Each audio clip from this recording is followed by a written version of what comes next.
Welcome to the Delectable Diva's Guide to Vampiric Dating, the second coming, and oh good lord, don't you look scrumptious? I would love to leave huge bite marks all over your neck so the whole world could see that you belong to me.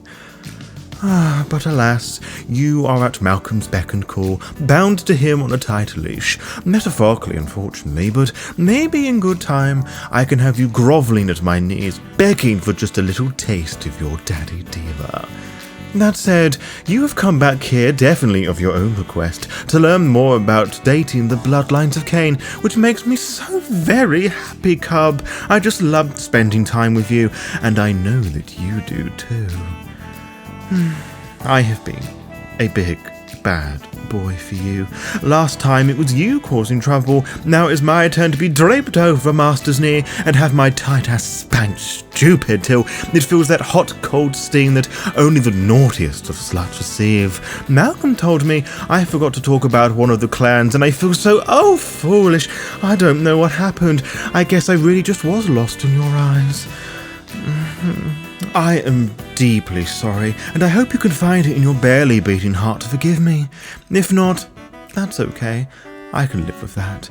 Not only is it a punishment I deserve, but I love the idea of being your bad little bitch.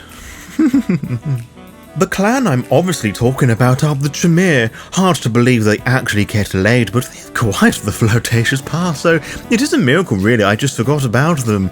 That said, many of the older Tremere conveniently forget the safety word or just outright ignore it.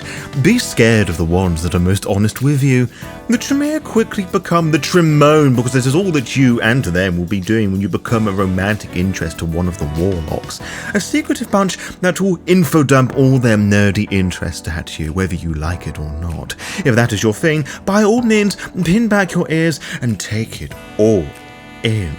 Then when things get intimate, which will probably need a permit and planning permission from the high wizards of whatever jandry they have going on, expect things to get suddenly very intense. To put it plainly, if it's not BDSM, they're not having a good time. Consensual non-consent is most popular in this clan, in my experience at least, so by all means, experiment and find out by yourself. If that doesn't get you excited, perhaps a gargoyle can get you rock hard. Oh, don't give me those eyes, pumpkin. I'm bisexual. What did you expect? Puns are second nature. It's in the blood. Anyway, being in a relationship with a gargoyle may seem a little strange to most younger Cainites because they, like the Nosferatu and some of the Hakata, well, let us say their vampire shows a little bit more, but let's be real for a minute, darling. If you attend any of my lectures seeking advice from me because you decide to eye up some lonely vampire, you are a monster fucker. Sorry, honey, but that's just the law of the universe. You could say that's what God intended. Gargoyles are loyal by design, and I mean that quite literally. They were made to serve those wicked Tremere, to obey their every command, which, given the correct circumstance, can make for some very sexy encounters. What I'm saying is, they were created to be subs, so use that bit of knowledge wisely. Many don't like this, regardless of whether they are around to remember those dark times. No gargoyle doesn't know of their twisted origins, and they will be absolutely certain to make sure you never forget either. Don't let Colin's nature fool you. They're quite aggressive, you know. Whether they were made via embrace or in a large cooking pot, gargoyles are also loyal by nature. They have a strong sense of family, though many seem to have some mummy issues that I've never been able to fully understand. You'll find that many still pine for their ex, even if they are treated badly, so it's certainly no easy joyride. I'll tell you what is easy, for the most part, and that's dating a true Bruja. Now, this is a bloodline that doesn't have a sex life, for the most part, which many assume to the fact they are asexual, which is totally inaccurate. Asexuality does not equal celibacy. People usually celebrate religious or for personal reasons. Asexuality, on the other hand, is an orientation, and it is not a choice. It is not prescribed to a single gender either. cisgender, non-binary, transgender, and all the other genders have their asexuals to their name. Asexuality is seen as a lack of sexual attraction to others or to have a low interest in sexual activity. Some people consider asexuality to be a sexual orientation, whilst others describe it as an absence of sexual orientation. Some may define asexuality by referring to themselves as ace, and many see asexuality as an umbrella term for all sorts of things, such as, but not limited to, demisexual, grey A, and quasi-platonic, to name a few. It is common for asexual people to have romantic, but not sexual, attractions to others. They may identify as hetero, homo, bi, or pan-romantic. Others are aromantic, which means they feel no romantic attraction to other people. The true Bruja are similar in that sense because, over time, they become cold and detached, as that warm, infamous, fiery passion the main bulk of the Bruja are known for just dissipates. Those that do chase after your desires, they can be brutal doms. They may not be interested in such pursuits, so if you're in a relationship with an asexual person or a true Bruja, respect their preferences around sex. Some may be comfortable with some amount of physical or even sexual contact, whilst others are not. Communication is key. If you define yourself as asexual and want a quieter life, perhaps a true Bruja is right for you. That said, if you can find one of them, you needn't worry about forgetting things though, because that whole wibbly-wobbly time thing they can do means they could never forget anything you say, so be very careful with that smooth tongue of yours, pet. Talking of tongues and mouths, those daughters of cacophony are virtuosos of oral and foreplay, gorgeously spun words of silver that just drip into your ears like melting wax. It just hurts so right. If you do manage to crawl into bed with a siren, they will make a lot of noise. You can't hold them back. Why would you? There is no sweeter sound than a partner you fall head over heels for reach the end of a climactic orgasm. Similar to the Hakata last time, pronouns are more important than ever. You do not have to be a female assigned at birth to don the title Daughter of Cacophony. Male sirens can refer to as Sons of Discord, with their nickname being baritones, but through my understanding, Daughters of Cacophony is generally the catch-all term for them, but don't take my word for it. The unwritten rule of our ilk seems to be changing at the drop of a hat these nights. Communication can be a little difficult though, a bit more so than the other clans and bloodlines. It's no real fault of their own and not anything bad, far from it. They may seem a little scatterbrained with 101 thoughts flying around all at once, or songs or melodies, half-finished oratorios or other little earworms that may or may not exist in the real world. What I do know is that should you become the romantic interest of a child of cacophony, you will be the song to the key of their life for eternity.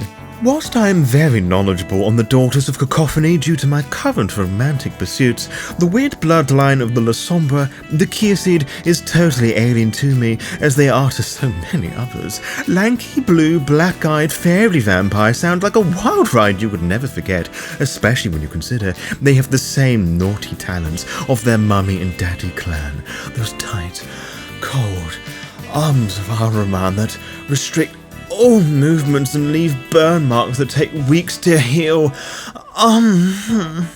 Look, they may be known as bookworms, for which there are plenty of, but their study sessions quickly become almighty fuckfests. Whether you believe they hoard libraries or laboratories, they will no doubt be fascinated by you and want to learn all about you, your needs, desires, lusts, and secrets, what makes you tick, what makes you frown, and more importantly, how they can use all of that against you. They are not too different from their La Sombra step-siblings. They are experiments wanting to try new and wacky shit. They have no boundaries, other than the ones they set themselves, only to break them moments later, which they will also use to break you. Like the La Sombra above and before them, they are the ones in charge, and they too will break and abuse you. In short, and tread with caution, kitten. I would hate to see you get hurt. But if you really want to have a bad time, perhaps try and seek one of those demon fuckers. The barley, I know. It seems like a terribly weird thing for me to suggest for a number of reasons, mostly because Malcolm would break my neck if he learned I was giving this to you as actual advice. But, I was asked not to discriminate and let you make your own mistakes, so let me tell you why I feel you shouldn't get into a relationship with the Barley. Okay. First off, they aren't kidding anyone. They pretend they are dom, but they're subs that often, they are the sort that would spank their own ass during sex. No one needs to go through as much effort to appear as tough and edgy, something to be feared. They just try too hard, and it's super embarrassing. And then there is the whole pestilence thing.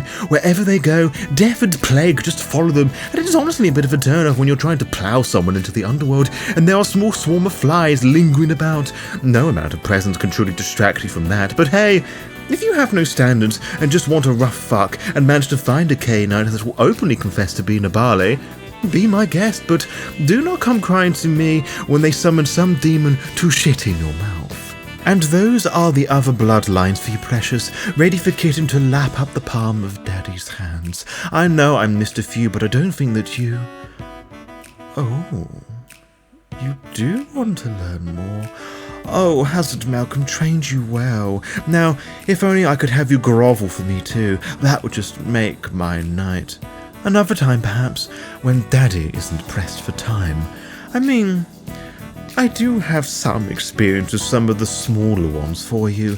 The Aramans are a weird blend between the Gangrel, Brujah, and Daughters of Cacophony. Very detached and loyal, but are incredibly aggressive, filled to the teeth with lesbians. So are the Lianans that live around Malcolm's Manor, but are much more caring and compassionate folk that just love group sex. They say it's for rituals, but I don't buy it. Well, not fully at least, but there really seemed a lot more to add. Malcolm mentioned some group of K-Knights, I think they were called Noriads and Anderwant that sound a little dull, and I don't want to go anywhere near those blood brothers. Ew. Is there more I can teach you? Oh, absolutely, darling, yes, but those lessons cost extra.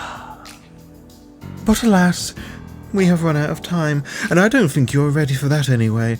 Come back in a few 100 years, or when you get those grabby hands on a lupine, then you might be worth all of me. Just remember that wherever you go, it is the curse of Lilith that makes our fate, meaning we are all destined to become bisexual sluts or reserved asexuals. Both are fine, but the vampiric existence is a queer one. But until next time, and there is always next time with Daddy Diva. Farewell. Mwah.